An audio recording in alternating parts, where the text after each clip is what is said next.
Bienvenidos audiencia a un nuevo vídeo de Team Falco. Yo soy Falco y hoy vengo a explicar, como ya se habrá mostrado en el título y en la miniatura, para qué sirve cada tipo, o mejor dicho, cada gama de procesador. Ya que generalmente podemos escuchar la frase este ordenador tiene un procesador Intel Core iX o un AMD Ryzen X. Y cuanto más alto es este número de procesador, pues tendemos a pensar que es mejor. Pero también esto implica una subida de precio, que en muchas ocasiones puede ser más grande o más pequeña. Así que vamos a ver a lo largo de este vídeo para qué es cada gama, o para qué suelen estar más dedicadas. Antes de empezar, aclaremos que al referirnos a una gama, es como empieza la nomenclatura del procesador. Por ejemplo, la gama 5 de Intel serían los Intel Core i5. Con esto aclarado, empecemos. Primero veamos la gama más baja, los Intel Celeron y AMD Athlon. Estos procesadores son muy sencillos. Los podemos encontrar sobre todo en ordenadores más económicos, porque a su vez son CPUs que se preparan para trabajos menos pesados, más para procesadores de texto o trabajo de oficina, como podrían ser Word, Excel, PDFs, etc. Aunque lo podríamos usar para el gaming, sí, pero con dificultad, y además nos podría generar un cuello de botella bastante importante. No tenemos que olvidar que son procesadores muy sencillos, pero con algo de overclock y un equilibrio en el resto del equipo, podríamos usarlo para el gaming convencional, siempre y cuando no se nos exijan unas especificaciones mínimas del equipo muy altas. Antes de continuar, quiero que me dejéis en los comentarios si os gustaría que en siguientes vídeos hablara también de hardware en específico, es decir, en este hablado de procesadores. Pero en futuros vídeos podría hablar de fuentes de alimentación, motherboards, tarjetas gráficas, etc. más a profundidad, más o menos cómo funcionan y para qué sirven, sobre todo en sus gamas. Sin más que decir, os dejo con el vídeo. Ahora bien, saltamos a la siguiente gama, que serían los Intel Core i3 y los AMD Ryzen 3. Esta gama ya es de entrada. Procesadores que ya nos empiezan a otorgar un mejor rendimiento. Aunque estos, como hemos dicho, son una gama más de entrada, más básica, ya son capaces de cargar con más tareas simultáneas o un poco más pesadas. Y como no, con una build equilibrada, sin problema podríamos entrar en el gaming convencional.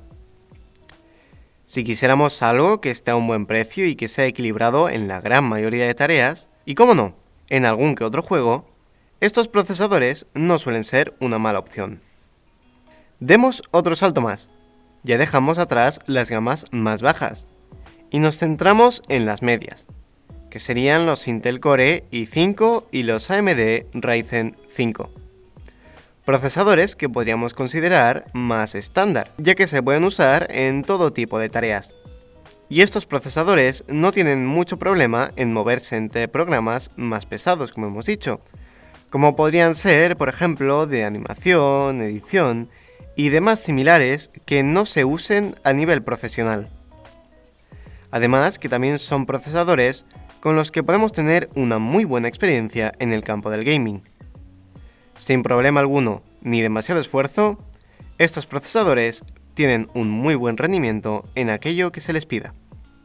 Por experiencia propia aquí puedo decir que yo cuento con una AMD Ryzen 5 acompañado de una GTX 1650 Super, más 16 GB de RAM. Y en el ámbito del gaming o cuando edito los vídeos para el canal, hago miniaturas y demás trabajos, el procesador no trabaja lento ni me impide hacer ninguna tarea más pesada. Sí que es verdad que a lo mejor si quiero renderizar un vídeo que tenga muchos elementos o que sea muy largo, sí que es verdad que aumenta mucho su uso y su temperatura, pero igualmente hace la tarea sin problema. Aunque pueda tardar un poco más, realiza la tarea bien. Eso es lo que realmente importa. Pues bien, damos un salto más y llegamos a las gamas más altas, las cuales son los Intel Core i7 y los AMD Ryzen 7.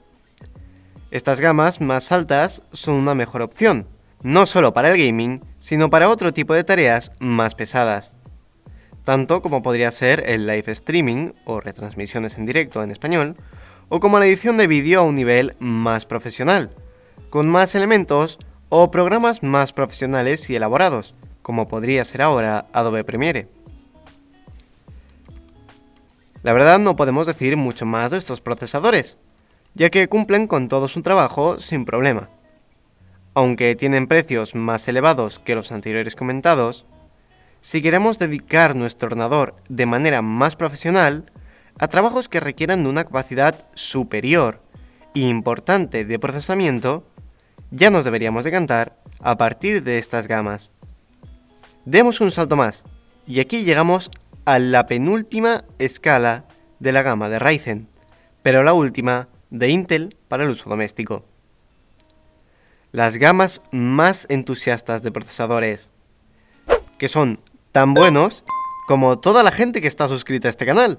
Hablamos ya de los Intel Core i9 y los AMD Ryzen 9. Procesadores que no tienen dificultad alguna en todos los ámbitos.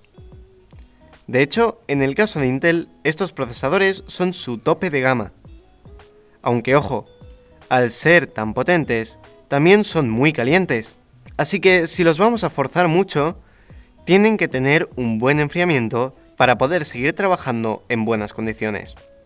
Para saber qué tipo de enfriamiento nos hace falta, os dejo por aquí arriba un vídeo que habla sobre eso y que os podría interesar no solo para este tipo de procesadores, sino también para el resto por si quisierais forzarlos, hacerles overclock o si se os calientan mucho, por aquí arriba también tendréis las alternativas que podrían seros de utilidad. Y ya finalmente dejamos atrás a Intel y llegamos al tope de gama de AMD. Como hemos dicho antes, el tope de Intel es el i9, pero en AMD tenemos otros dos procesadores más por encima de los Ryzen 9. Hablamos de los Ryzen Threadripper y EPYC. Procesadores que son mucho más grandes que el resto que podemos encontrar en el mercado, llegando a necesitar motherboards con un socket específico para cada uno de estos, siendo el socket TR4 para los Threadripper y SP3 para los EPYC. Y poco nos podemos quejar de estos procesadores, ya que los Threadripper, por ejemplo, son 3 Ryzen 9 en un solo procesador. Por tanto, ya nos podemos hacer una idea de cómo rinden en cualquier ámbito que se les plantee. Sin importar la tarea que tengan que hacer, la harán. Aunque son mucho más útiles en tareas que usen más núcleos e hilos, ya que en el caso de los Threadripper, estos cuentan con la cantidad de nada más y nada menos que 64 núcleos y 128 hilos. Y aunque en el caso de los EPYC este número es algo inferior, tienen la compatibilidad de trabajar dos procesadores EPYC en una misma motherboard. Ahora bien, esos son todos los procesadores para el uso común. Existen otro tipo de procesadores, pero estos van más dirigidos a servidores. Unos CPU específicos que son muy buenos para la multitarea. Usando sus diferentes núcleos e hilos, rinden mejor en servidores. Aquí tendríamos el ejemplo de los Intel Xeon. Y también podríamos añadir los AMD EPYC. Aunque como todo, también los podemos llevar al uso doméstico, siempre y cuando tengamos el material suficiente para poder montarlos y hacerlos funcionar correctamente.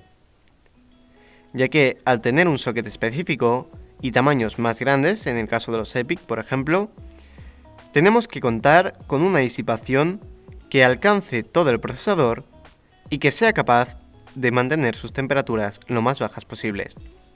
Pero bueno, eso ha sido todo por hoy. Espero que os haya sido de utilidad esta información. Dejadme en los comentarios si vosotros contáis con una barbaridad como los Threadripper. Sin más que decir, me despido y nos vemos a la próxima. ¡Chao!